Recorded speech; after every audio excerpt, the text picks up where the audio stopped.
Shalom, pessoal, sejam bem-vindos a mais uma aula da Escola Ramá.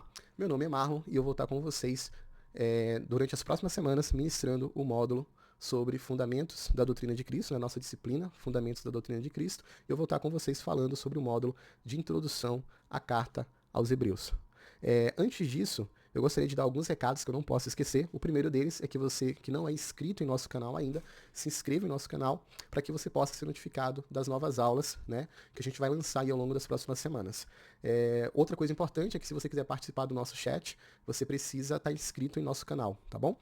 Um outro convite é em relação ao nosso grupo do WhatsApp. A gente tem um grupo do WhatsApp da Escola Ramá, Lives Escola Ramá, e você tem acesso aí direto a esse grupo. A gente geralmente ali compartilha materiais complementares da aula e a gente também troca muita informação ali dentro. Então, se você quiser acessar o grupo, basta você clicar no link de convite do grupo, que provavelmente deve estar aqui na descrição do vídeo das aulas, ok? Para a gente poder contextualizar a nossa disciplina, essa é a disciplina Fundamentos da Doutrina de Cristo. A gente vai trabalhar de temas fundamentais da doutrina. Ela está dividida em módulos, né? Nós temos aí 7 módulos que a gente dividiu essa disciplina. Quais são esses módulos? Primeiro módulo, Introdução à Carta aos Hebreus. Então, essa introdução, a gente entendeu que era importante a gente trazer esse contexto histórico da comunidade para a gente poder compreender todas as camadas de significado que tem dentro da carta. O módulo Arrependimento de Obras Mortas, ele está aqui de verde, porque esse módulo ele já foi ministrado, já está disponível aqui na plataforma, tá bom? O Maico foi o professor desse módulo, ele já finalizou, são 3 aulas que vão falar sobre arrependimento de obras mortas, então vocês podem já acompanhar esse módulo. Na sequência, a gente vai falar sobre fé em Deus, o ensino de batismos, imposição de mãos, ressurreição dos mortos e juízo eterno. Então, a aula de hoje é uma introdução à carta aos Hebreus, tá bom? Logo depois dessa introdução, a gente vai partir para um outro módulo, que é o módulo de fé em Deus, ou o módulo Fundamentos da Fé. Então, vamos para a apresentação aqui da nossa aula, tá bom? A aula de hoje, como eu falei para vocês, Fundamentos da Doutrina de Cristo, Carta aos Hebreus. Essa aula vai ser dividida em 2, a gente não conseguiu, ficou muito longo se a gente fosse tratar todos os temas, abordar todos os temas, então essa aula está dividida em 2 partes. A parte 1 e a segunda parte que a gente deve lançar na próxima semana. Então a gente tem aula todas as quintas-feiras, né, às 20 horas, a gente tem aula aqui no nosso canal. Então vamos lá. Fundamentos da Doutrina de Cristo. Vamos falar sobre Carta aos Hebreus e vamos falar sobre o escritor de Hebreus. Acho que é importante a gente compreender que a gente está falando de uma carta, né? E toda carta tem seu autor. Então, entender a autoria da carta, quem era o escritor da carta e quem era e a quem a carta se destinava. Então, nessa primeira etapa, a gente vai falar um pouquinho sobre quem é o escritor da carta aos Hebreus. A primeira coisa que a gente sabe sobre ele é que a gente não sabe. Né? Então a gente não sabe quem é o autor de Hebreus, ele não se identifica, mas ele deixa alguns sinais, tá? Não dá para saber exatamente a identidade dele, quem ele era, mas dá para conhecer um pouco sobre ele. Então, estudando a carta aos Hebreus e a partir também dos estudos dos estudiosos da carta, dá para a gente saber que ele era um cristão de segunda geração. O que é que isso quer dizer? Cristão de segunda geração. Ele foi alguém que recebeu o evangelho diretamente de um dos apóstolos, tá? E ele mostra a carta em vários textos, dá a entender de que ele era próximo aos apóstolos e às comunidades cristãs, exercendo um papel ali muito próximo à liderança apostólica. Um outro ponto é que ele tinha um profundo conhecimento da Torá, da lei, dos profetas, dos escritos, né? Quando a gente está falando aqui dos escritos, a gente está falando do livro de Jó, do livro de Salmos, né? Lembrando que nessa época, a gente vai ver aqui, a gente está em torno de 60 depois do nascimento de Cristo, nessa época não existia a Bíblia que a gente conhece hoje, né? Então, o que é que eles tinham? Quais que eram as escrituras? As escrituras eram justamente isso, era a Torá, né? Que era o livro da lei de Moisés, a gente está falando do Pentateuco, Gênesis, Êxodo, Levíticos, Números e Deuteronômio, a gente está falando do livro dos profetas maiores e menores, Isaías, Jeremias, principalmente, né?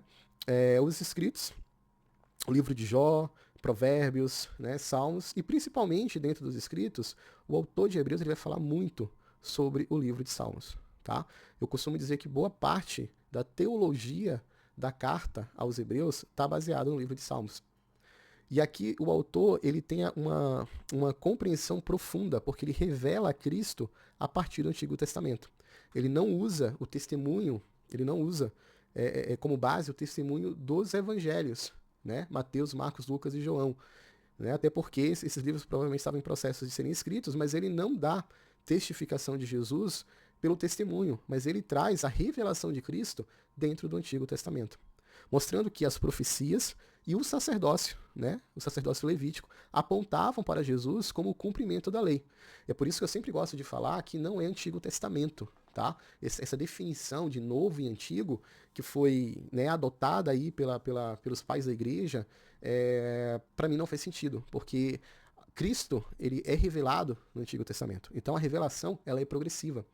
Tanto que boa parte das cartas, boa parte da revelação de João, muitos textos que são usados para explicar a obra redentora e o sacerdócio de Yeshua nos céus é totalmente baseada nas escrituras antigas. Né? Então eu não gosto muito desse termo de Antigo Testamento, né? A gente acaba dividindo, parece que o Antigo falava de uma coisa, o Novo fala de outra. Na verdade, tudo está falando de Cristo. Né? E até para você compreender em profundidade quem é Cristo, você precisa da revelação dele no Antigo Testamento. E é isso que o autor de Hebreus vai fazer aqui. Ele vai mostrar Cristo em Salmos, por exemplo. Né? Então a gente vai ter, provavelmente a gente vai ter um módulo, né, ou alguns vídeos que a gente vai falar sobre a carta, né, todo o conteúdo da carta aos Hebreus. A gente vai lançar uma série de estudos, depois que a gente terminar esse módulo, a gente vai lançar uma série de estudos sobre isso, vai ser bem interessante. E vamos falar um pouquinho agora da comunidade, tá? Então a gente falou do escritor e quem era a comunidade a quem a carta se destinava. Bom, vamos entender quem, quando e onde. Isso acho que são três perguntas importantes. Quem era essa comunidade? É importante que a gente tenha em mente que essa comunidade era um grupo de judeus recém-convertidos ao cristianismo, tá? Então eles eram judeus, tá? Que acreditavam que Yeshua era o Mashiach, era o Messias, era aquele de quem os profetas falavam. Então era a primeira geração aqui, né? Segunda geração aqui de convertidos, né? O cristianismo primitivo. Então a gente está falando da igreja na sua formação original, no seu começo. Quando ela foi escrita? Então, acredita-se que a Carta de Hebreus foi escrita entre os anos 60 e 70, né? Provavelmente antes de 70. O mais provável é que seja em torno entre 62 e 65 depois de Cristo. E aqui é importante vocês entenderem que depois de Cristo a gente está falando do ano de nascimento, e não da morte, tá? De Jesus, mas do nascimento de Jesus. Então, se Jesus morreu ali aos 33 anos, a gente está falando que a carta provavelmente foi escrita 30 anos depois, né? 30 anos depois, cerca de 30 anos depois da morte e ressurreição de Jesus. Onde essa comunidade estava? Porque esse é um ponto extremamente importante. Onde essa comunidade estava? Provavelmente ela estava na capital do Império, em Roma, ok? Ou, se não foi Roma, era uma outra grande cidade, né? Extremamente relevante, porque tinha uma grande população judaica também, que habitava essa cidade. Então eles estavam ou na capital ou em uma cidade importante ali do Império, tá bom? E aqui vamos compreender qual que era a visão de mundo dessa comunidade e qual que era a sua identidade coletiva, como a sua identidade coletiva era formada. Quando a gente fala de visão de mundo, a gente está falando de cosmovisão. E o que é uma cosmovisão? A cosmovisão, ela vem a ser um conjunto de crenças que vai moldar a forma como nós enxergamos o mundo, né? E isso vai afetar como a gente interpreta a realidade. Isso é cosmovisão. E isso vai influenciar diretamente os nossos relacionamentos. Então, se nós temos um grupo de pessoas que tem um conjunto de crenças, e esse conjunto de crença molda a forma como ela vê o mundo, né? Ou seja, eles compartilham de uma mesma cosmovisão, você começa a ter uma crença compartilhada. E essa crença compartilhada forma uma comunidade. Então, quando uma crença é compartilhada por uma comunidade, ela vai se tornar mais do que uma convicção individual. Então, não se trata mais sobre o que eu acredito. Quando essa crença é compartilhada, eu desenvolvo uma identidade coletiva, né? Então, a identidade coletiva, ela é construída a partir desse conjunto de crenças compartilhado, a partir dessa cosmovisão compartilhada. E isso vai transformar esse grupo em uma unidade, certo? E qual o impacto disso? No momento em que você transiciona de uma crença, que até então era uma crença baseada, né, ali na tradição judaica, e você transiciona para uma crença em Cristo, em Jesus, né, Jesus como sumo sacerdote, Jesus como Cordeiro de Deus, há uma transição de crença. E aí começa a ter alguns conflitos existenciais de identidade. Tá? Então, essas mudanças, elas podem enfraquecer a unidade. Por quê? Porque as crenças das pessoas estão mudando. Aquilo que até então era uma cosmovisão sólida, passada de pai para filho, de geração em geração, de repente começa a sofrer mudanças. E essas mudanças começam a gerar uma transição. Né? E essa transição começa a enfraquecer a unidade, já que os símbolos antigos, a gente vai estudar um pouquinho sobre esses símbolos, né, como o templo em Jerusalém, os rituais sacrificiais, elas vão deixando de ter o mesmo significado. E a nova identidade, que ainda está em processo de construção, né, de formação, ela começa a ser afetada. E isso começa a comprometer a unidade da comunidade. Então, se a gente compreender quais são as crenças originais dessa comunidade, se a gente vai ter a base, né, ter fundamento para entender qual é o conteúdo da carta. Se a gente não compreende quais foram essas crenças originais, você não vai compreender a fundo o que é que o autor está falando, o que é que o autor está explicando.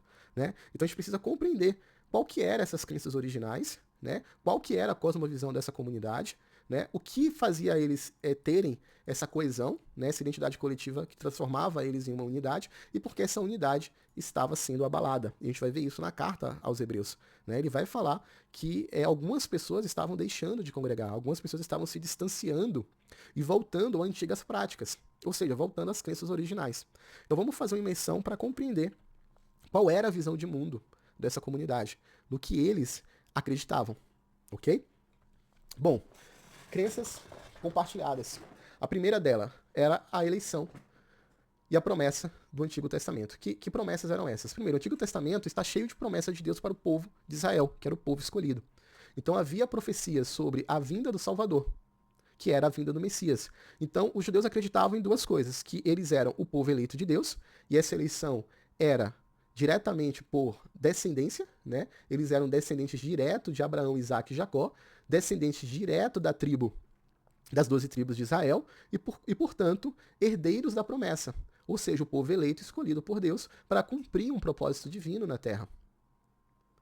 Então eles compartilhavam essa crença também no Messias, que o Messias viria e estabeleceria o governo de Deus na Terra. A gente está falando de um governo físico, um governo real, tá? A partir de um descendente direto de Davi. Um outro ponto importante para a gente compreender é que eles tinham como base a observância da lei de Moisés. Então eles tinham a Torá e a lei de Moisés como algo central da vida judaica. Não havia uma dicotomia entre vida religiosa e a vida cotidiana. Não existia entre minha vida secular e minha vida cristã. Não, era tudo uma coisa só. Né? Então, a questão das leis de Moisés, né, e tudo que se deriva dela, era que orientava a moralidade do povo. Então, as questões morais, questões de culto, prática diária, era tudo baseado na lei mosaica. E isso incluía lei sobre a pureza, lei sobre a alimentação. Né? Então, a gente come todos os dias. Então, toda a alimentação deles, diariamente, era totalmente baseada na lei. Então, vestimentas, relacionamento social, relacionamento com família, tudo era definido e moldado a partir da observância da lei de Moisés. Então, a comunidade judaica acreditava que observar todas as leis da Torá era um meio de manter o pacto com Deus. Então, não era uma questão de que o meu relacionamento com Deus acontece no momento de culto, não. O meu relacionamento com Deus acontece na minha vida diária. Em tudo que eu faço, em como eu como, como eu me visto, né, meus rituais de purificação, tudo faz parte manifesta essa aliança, né, está conectado, relacionado com esse pacto. Um outro aspecto era a relação dessa comunidade com o templo, né, da comunidade judaica com o templo. O templo ele era o centro do culto a Deus. Ele era o símbolo da presença divina no meio do seu povo, desde a época, né, do tabernáculo. A presença de Deus se manifestava por meio do templo, por meio do santuário. Então era justamente dentro do templo que era realizado os sacrifícios, os rituais de purificação. Então ali era o local físico onde Deus se relacionava com o seu povo. Então tudo que acontecia na vida da comunidade judaica acontecia em torno do templo. O templo era algo fundamental, que tinha essa característica física da relação com Deus. Lembre-se que dentro do templo havia o Santo dos Santos, a Arca da Aliança, né? E todo esse contexto, né? Todo esse significado que tem a Arca como meio ali de manifestação da presença de Deus. Então quem tinha acesso mais direto à Arca da Aliança e ao Santo dos Santos eram os sacerdotes, e o povo se relacionava com Deus por meio dos sacerdotes, ok? Um outro aspecto importante que a gente precisa observar é o antigo sistema de punição e juízo. Ou, de forma mais clara aqui, a gente falar que era o sistema judicial. A autoridade judicial mais alta dentro da comunidade judaica era o Sinédrio, né? Que era um conselho de 70 membros que incluía sacerdote, escriba e ancião. O Sinédrio ele tinha um poder para julgar casos importantes, especialmente aqueles que envolviam questões religiosas e crimes graves. Lembrando que foi o Sinédrio que condenou Jesus à morte. Né? Ele estava sediado ali em Jerusalém e atuava como a mais alta corte de justiça. Seria o equivalente do Supremo Tribunal de Justiça, né? Que nós teríamos hoje. E em cidades menores havia tribunais menores, né? Que são os tribunais locais formados por grupos menores de juízes, né? Tribunais de 3 ou 7 juízes que iam julgar aquelas disputas civis e os casos menos graves. Mas se você tinha alguma questão, né, legal, jurídica, a quem você recorria? A comunidade recorria a esses tribunais. Né? Onde toda a lei era baseada também na Torá. Toda a lei, todo o julgamento era baseado a partir das leis dadas a Moisés e derivações, porque, por exemplo, quando a gente falava de Deus mandou guardar o sábado, tá, mas o que é guardar o sábado? Né? O que seria profanar o sábado, por exemplo?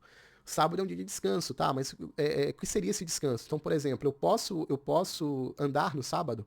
Ou eu vou estar infligindo, quebrando a lei. Então, quantos quilômetros eu posso andar? 2 quilômetros quebraria a guarda do sábado?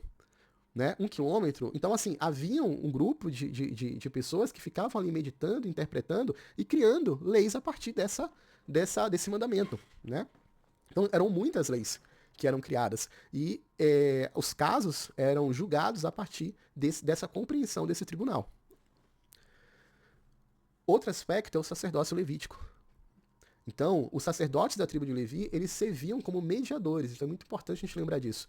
Os sacerdotes eram filhos diretos de Arão, né? Então, era uma descendência da família da tribo de Levi e eles serviam como mediadores entre Deus e o povo. E ali ele oferecia sacrifício, ele realizava os rituais de purificação.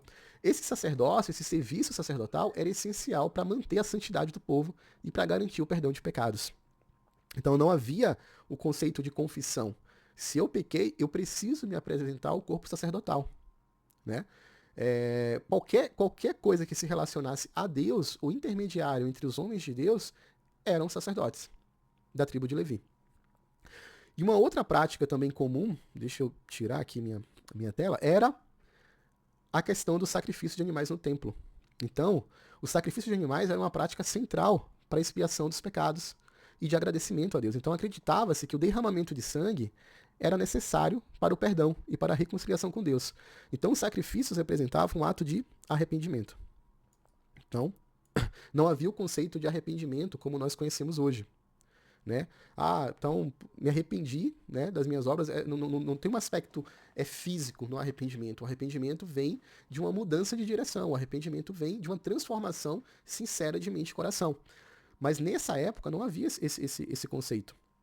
Se as pessoas quisessem se arrepender, o arrependimento era um ato físico. Eles precisavam levar um animal até, né, de acordo com o pecado cometido, eles deveriam levar um animal para ser sacrificado.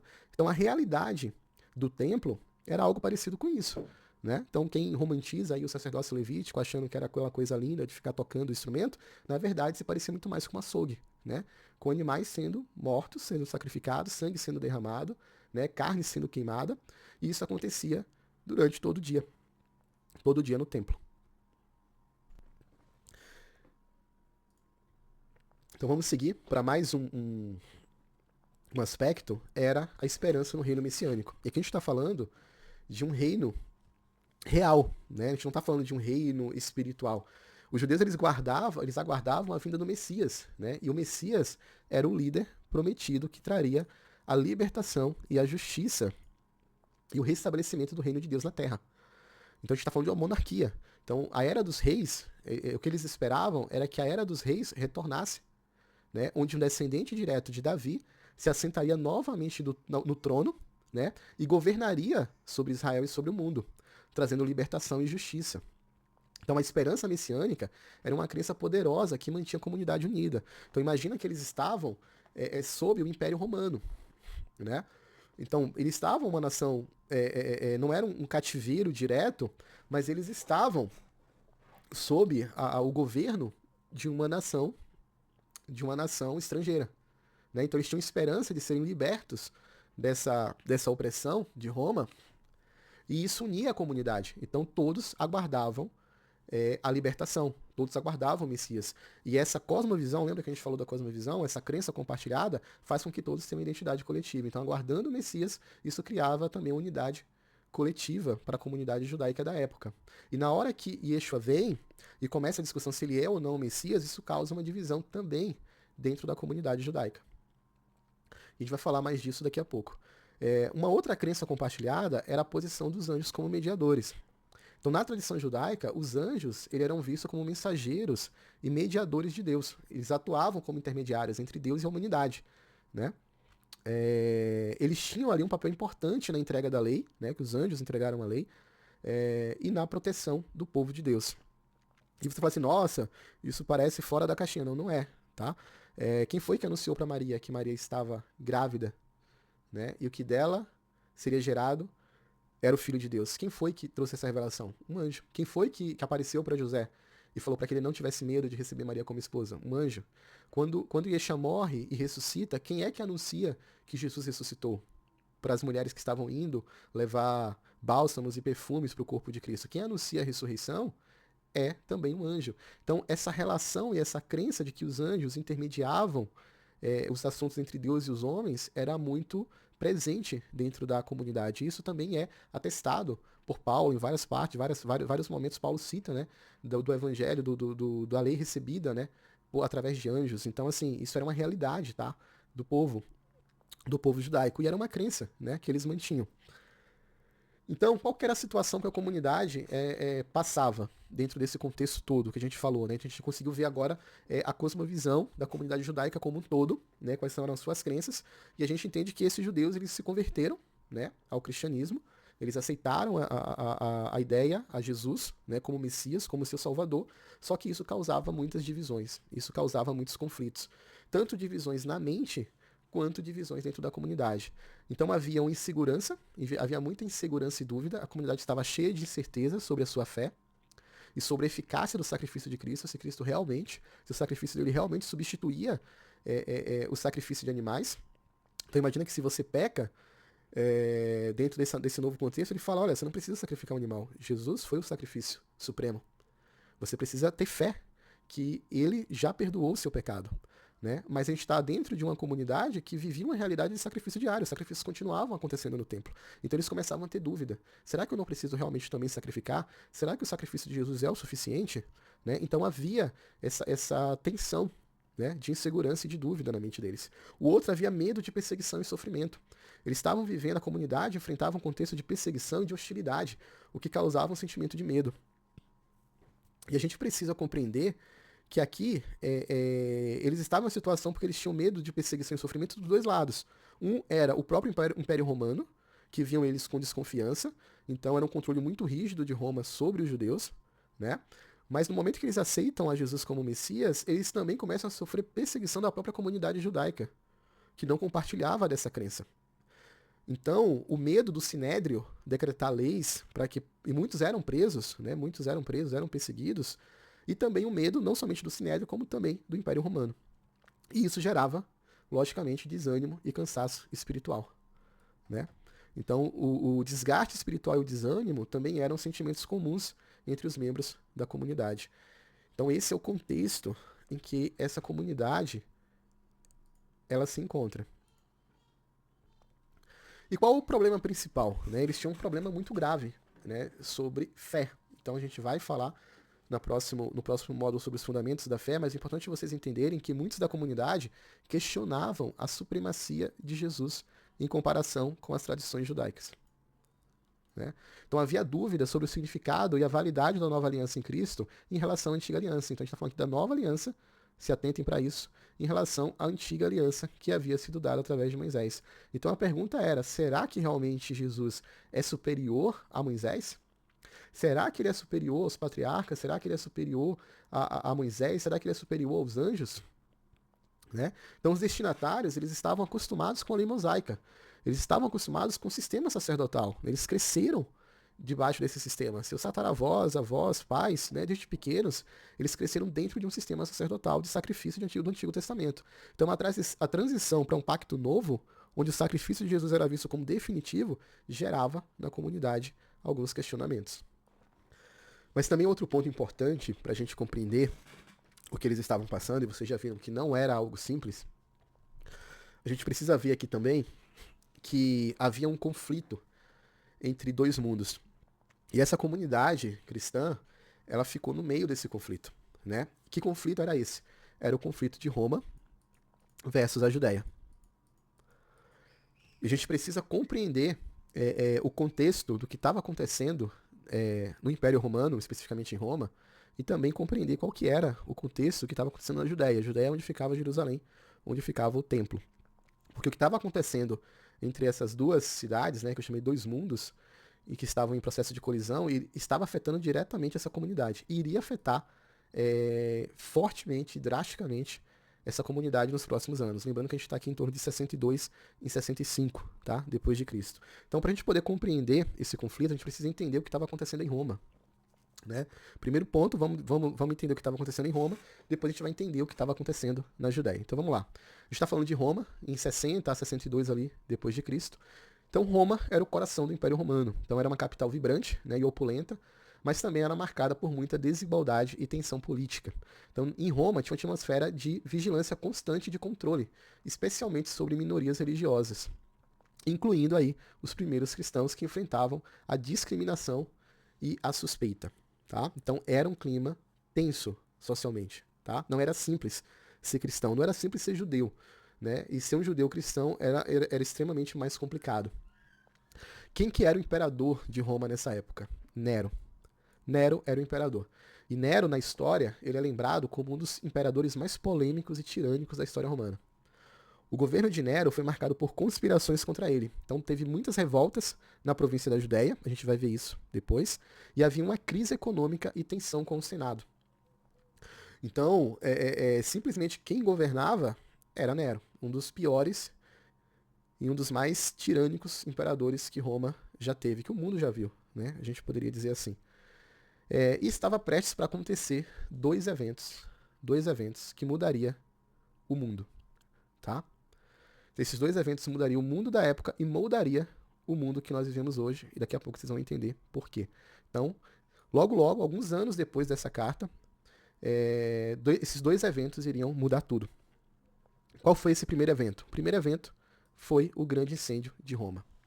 Então, o grande incêndio de Roma, que aconteceu ali em 64, depois de Cristo, esse incêndio ele devastou grande parte da cidade, destruindo bairros inteiros e causando grande sofrimento para a população. A gente viu há pouco tempo uma crise, né, que aconteceu de inundação no sul, e a gente viu o impacto que isso teve sobre uma cidade. Né? Até o aeroporto fechado por meses.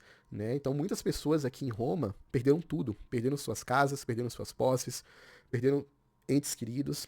Então do dia para a noite, boa parte da cidade de Roma foi destruída, o que deixou milhares de pessoas em situação de pobreza, em situação de rua, né? E isso afetou muito a população e afetou também, né, a comunidade. E daqui a pouco a gente vai ver qual é o impacto que isso teve, né? Que isso aqui teve proporções maiores para a comunidade cristã. E quando aconteceu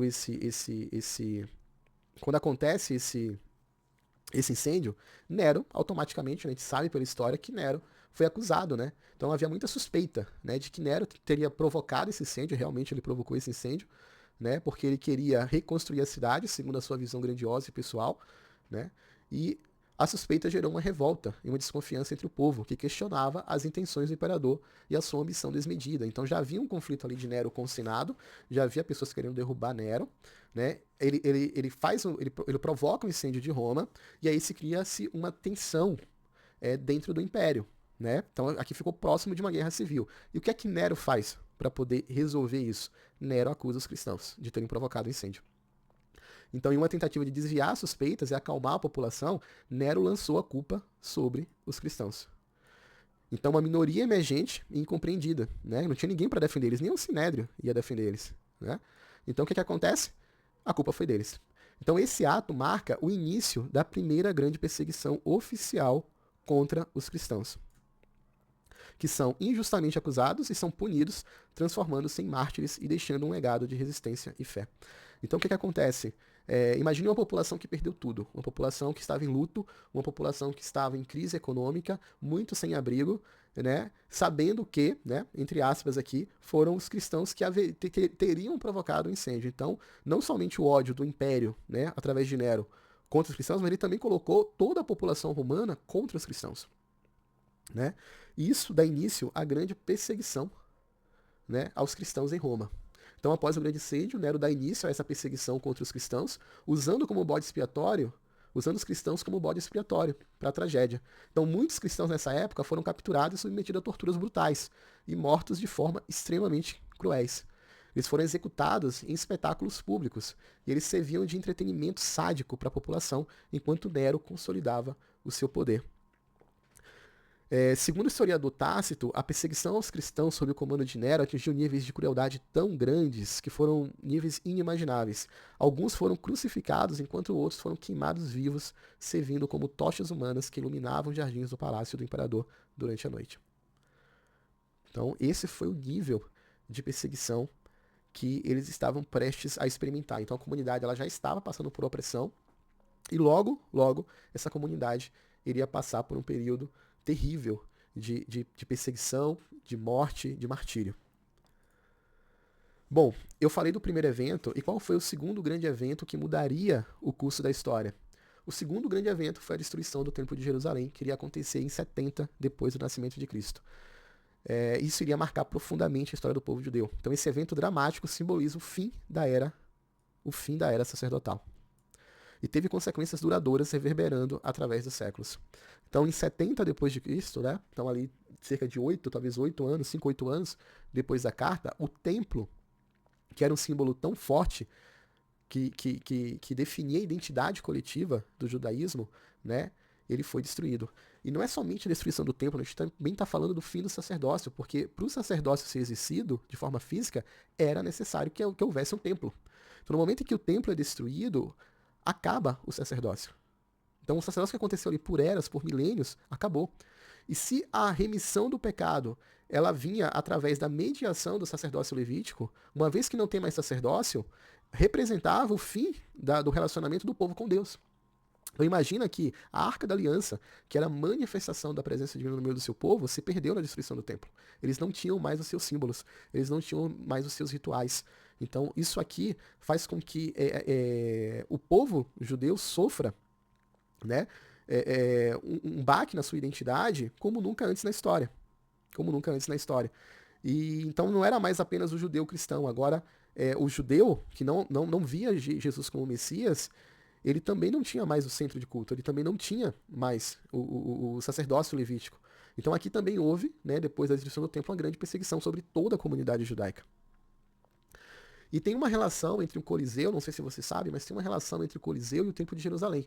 Porque o Coliseu em Roma é o símbolo de poder e engenharia romana, é o ápice da engenharia romana. E ele foi parcialmente financiado com os espólios saqueados durante a destruição do Templo de Jerusalém.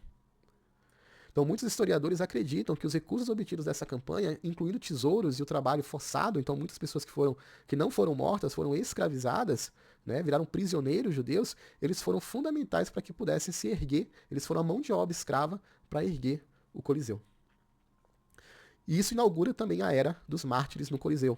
Então a perseguição aos cristãos continuou, mesmo após a morte de Nero, estabelecendo uma longa e tensa relação entre o governo romano e a nova fé emergente. Então os cristãos eles passaram a ser vistos como inimigos do Estado.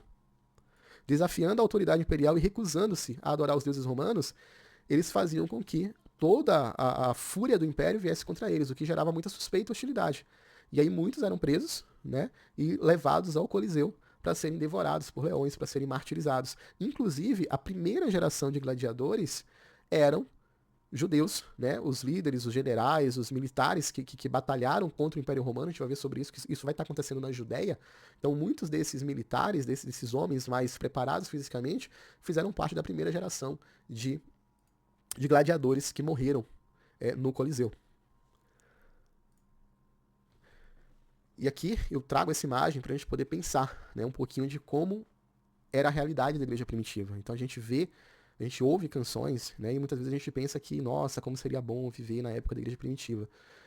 Sim, seria muito bom, espiritualmente falando, mas era um lugar de extremo conflito, de extrema tensão e de morte.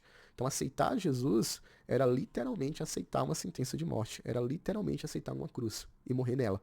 É muito diferente do conceito que a gente tem hoje do que é o evangelho, do que é servir a Cristo, do que é ser cristão, né? Não havia promessa de bênçãos, não havia promessa de prosperidade, não havia nenhum tipo de promessa para esse mundo. A única coisa que se tinha garantido era que haveria uma cruz para que as pessoas pudessem morrer nela. Essa era a única promessa que tinha, né? Então, imagine você aceitar, né, a Jesus, ser cristão nessa época. Então, o Coliseu foi um palco, né? Talvez foi um grande local de sacrifício, né, de judeus, de cristãos, é, é, o que foi uma era extremamente difícil para a igreja. Mas vamos lá, o que estava acontecendo na Judéia durante esse período? Bom, qual que é a importância da Judéia, né? Vamos tentar entender por que a Judéia é importante dentro desse cenário. Primeiro, a Judéia era uma província romana, né? Administrada por procuradores. Então, por exemplo, Pôncio Pilatos foi um desses procuradores, né? Ali na época da 30 anos atrás, a gente estava falando que Judéia 30 anos atrás, 40 anos ali da época da destruição do templo, 30 anos atrás, Pôncio Pilatos, ele era um dos procuradores que chegaram a administrar essa província.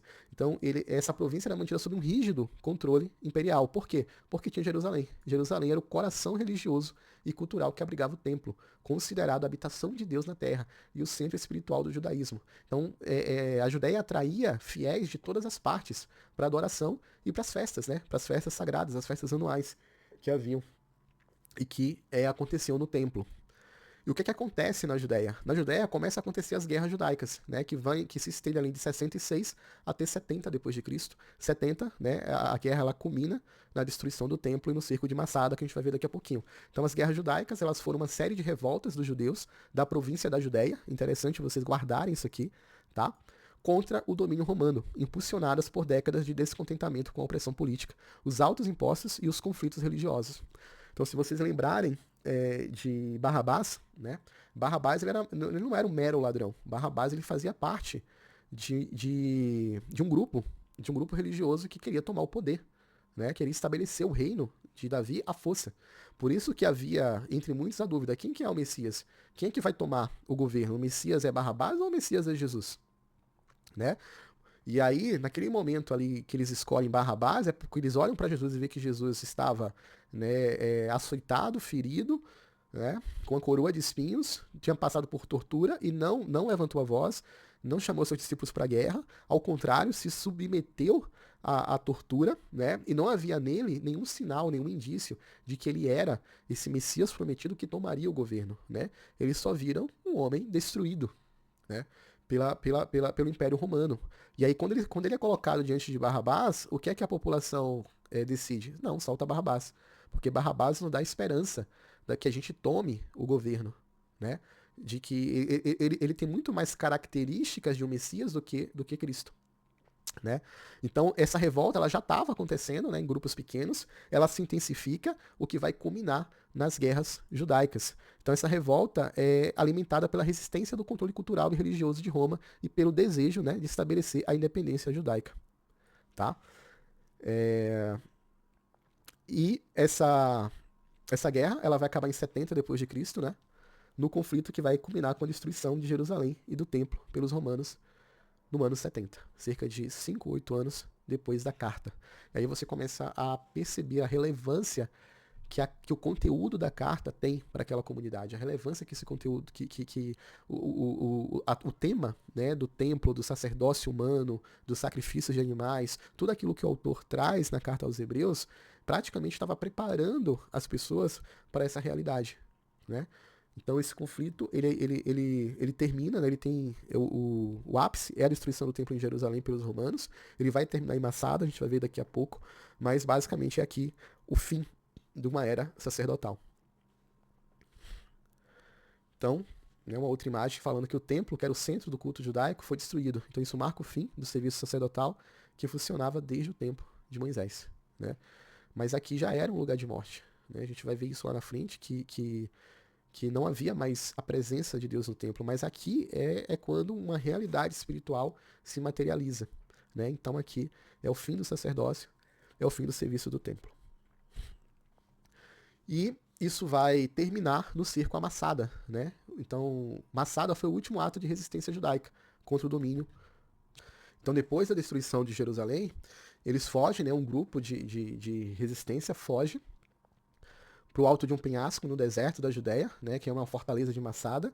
E lá, essa fortaleza abriga quase 1.000 rebeldes judeus e suas famílias, né? Então, homens, mulheres e crianças que sobreviveram ao cerco de Jerusalém e à destruição do templo fogem para Massada.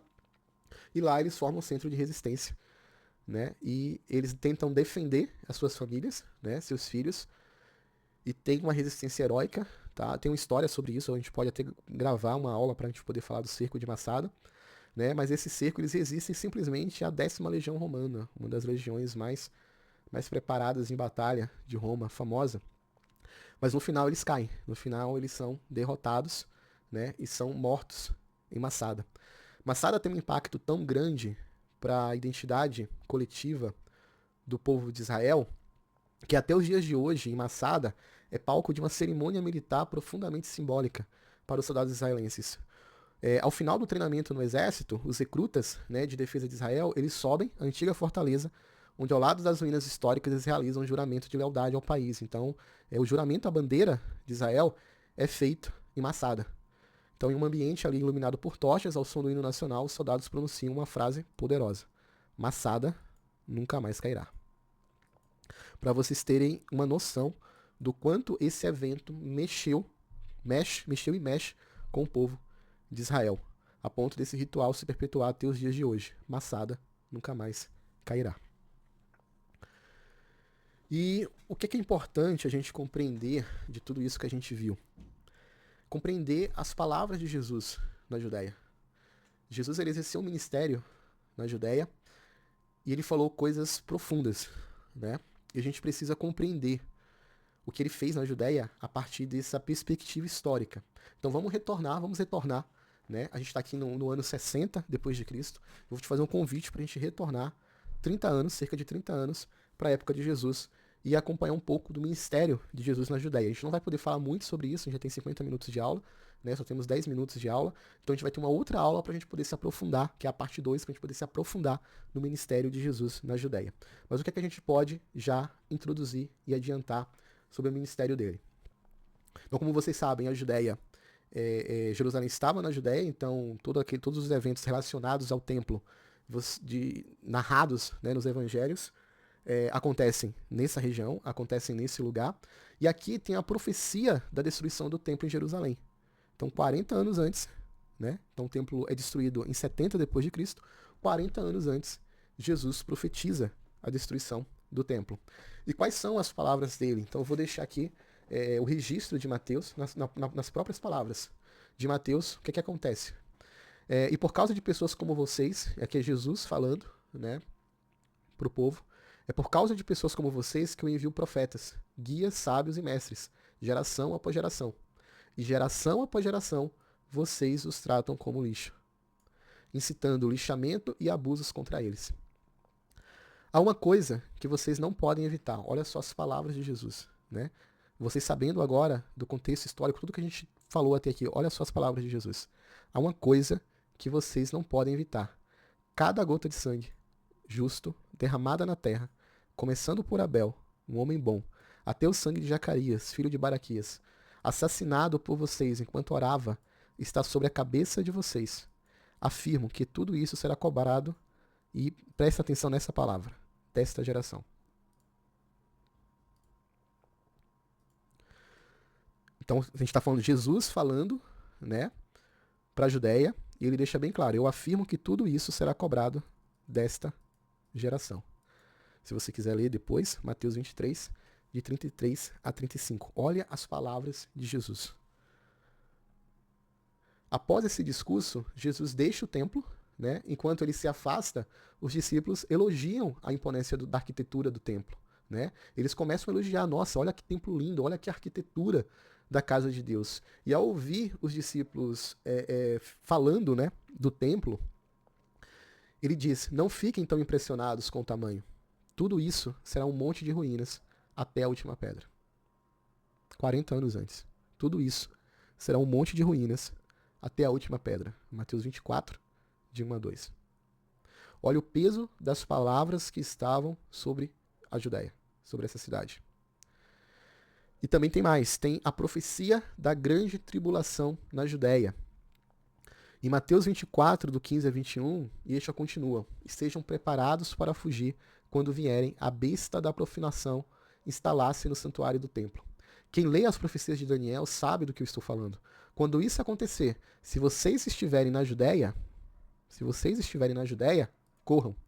Corram para as colinas. Se vocês estiverem trabalhando no quintal, não voltem para buscar nada em casa. Se vocês estiverem no campo, não voltem para buscar agasalho.